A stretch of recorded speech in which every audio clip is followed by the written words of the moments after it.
who had the mark of the beast. Mark. Strong's Concordance number 5480. Charagma is a stamp or impression.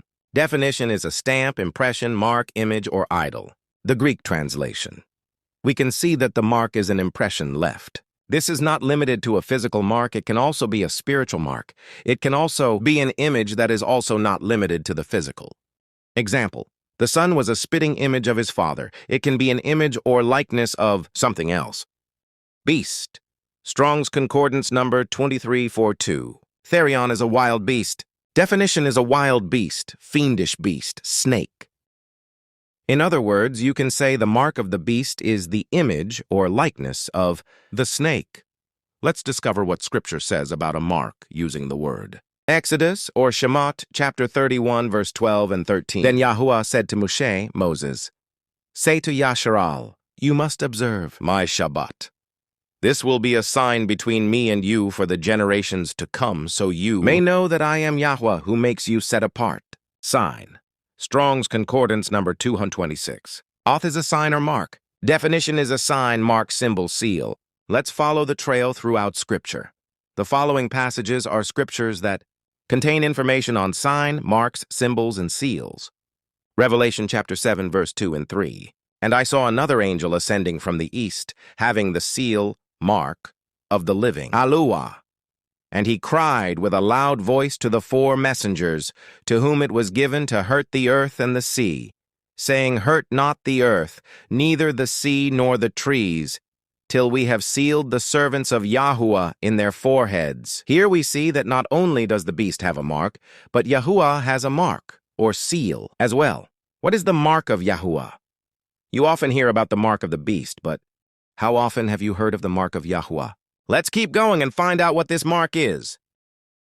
Deuteronomy chapter 6, verses 6 through 8. These commandments that I give you today are to be on your hearts.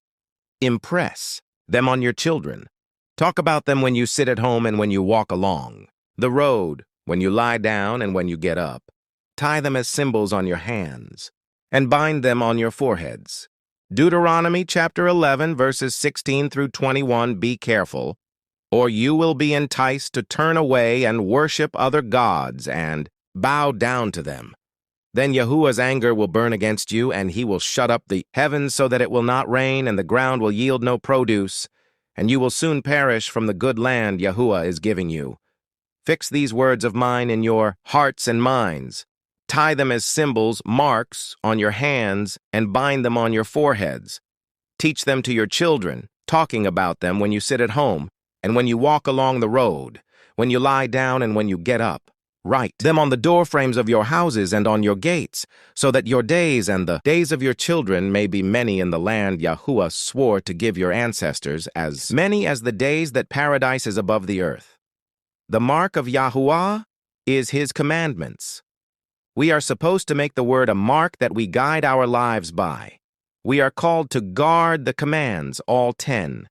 Yahushua HaMashiach was the word. John 1.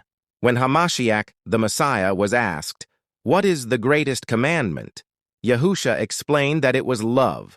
For in fact, without love, it is impossible to keep the commands. The first 4 commands are how you love your Abba Yahuwah. The last 6 commands are instructions on how we're to love our neighbor.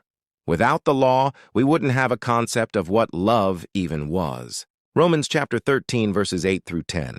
Let no debt remain outstanding, except the continuing debt to love one another, for whoever loves others has given full meaning to the law. The commandments: you shall not commit adultery, you shall not murder, you shall not steal, you shall not covet, and whatever other command there may be, are summed up in this one command: love your neighbor as yourself. Love does no harm to a neighbor. Therefore, love is the full meaning of the law and the fulfillment of said law. That is the mark of Yahuwah. To take the image of the snake is lawlessness. To miss the mark of Yahuwah